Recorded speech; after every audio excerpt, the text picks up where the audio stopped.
అనేటువంటి వార్తను ప్రధానంగా హైలైట్ చేసింది. పేరుకేమో గొప్ప కొలువులు, పెదవిప్పితే అన్ని తిప్పలు, ప్రభుత్వ ఉద్యోగుల జీవితాలతో జగన్ సర్కార్ చెలగాటం, సిపిఎస్ డబ్బును వాడేసుకున్న దౌర్భాగ్యం, 21,000 కోట్ల బకాయిలు పెండింగ్, జీతాలు ఎప్పుడొస్తాయని ప్రతి నెల ఎదురు చూపులే, 5 ఏళ్లలో ఒక్కడియే బకాయి రాలేదు అంటూ కాళ్ళు పట్టుకునే నేర్పు ఉండాలి అంటూ ఒక పక్కన మంత్రి బొత్స స్టేట్మెంట్. ప్రభుత్వ ఉద్యోగం అంటే ఒకప్పుడు అద్భుతంగా ఉండేది, ఇప్పుడైతే దారుణంగా తయారైపోయింది అన్నటువంటిది.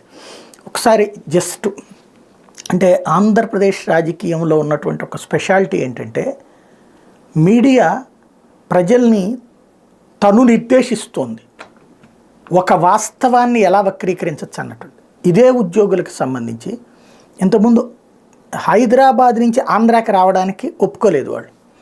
ఆ టైంలో ఉద్యోగులు ఇన్ని వేల రూపాయల జీతాలు తీసుకుంటూ విచ్చలవిడిగా ప్రవర్తిస్తున్నారు, ఇష్టారాజ్యంగా ప్రవర్తిస్తున్నారని రాసుకొచ్చింది ఇదే ఈనాడు. టైంకి ఎప్పుడు వస్తాడో తెలియదు, ఎవడొస్తాడో తెలియదు, అంత దుర్మార్గంగా ఉందని. ఇంకొకటి, ఒకప్పుడు చంద్రబాబు గారు పదే వెళ్ళి అధికారుల్ని ఆకస్మిక తనిఖీలు ఎన్ని చేసినప్పుడు ఎన్ని లోపాలు బయటపడ్డాయి. ఆ రోజున ఉద్యోగులు తప్పుడోళ్ళు.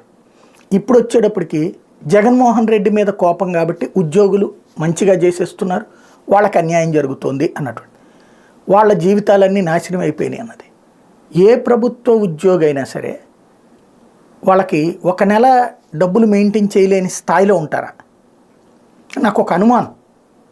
ఇంకొకటి, నెలల తరబడి పెండింగ్ ఏమైనా ఉన్నాయా ఇక్కడ జీతాలు? కొన్ని రాష్ట్రాల్లో, కేరళ లాంటి రాష్ట్రాల్లో ఆ జీతాలు కరోనా టైంలో కట్ చేసిన ఇవ్వను కూడా ఇవ్వాల, కోర్టుకి వెళ్తే కూడా కుదరదని చెప్పింది, కోర్టు కూడా కుదరదని చెప్పింది. ఇక్కడ ఇచ్చేశారే, మిగతా ఇస్తున్నారే.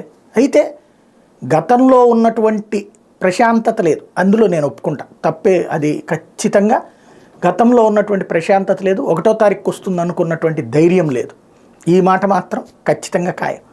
కాకపోతే వాళ్ళ బాధల్ని ఇంతగా రాసుకొచ్చేటటువంటి ఈనాడు, ఆనాడు మాత్రం లేదా ఏనాడు కూడా ఉద్యోగులకు సంబంధించి పాజిటివ్గా కాకుండా ఈ 4 ఏళ్లలో మాత్రం ఉద్యోగుల కోసం ఈనాడు, ఆంధ్రజ్యోతి పనిచేస్తున్నాయి.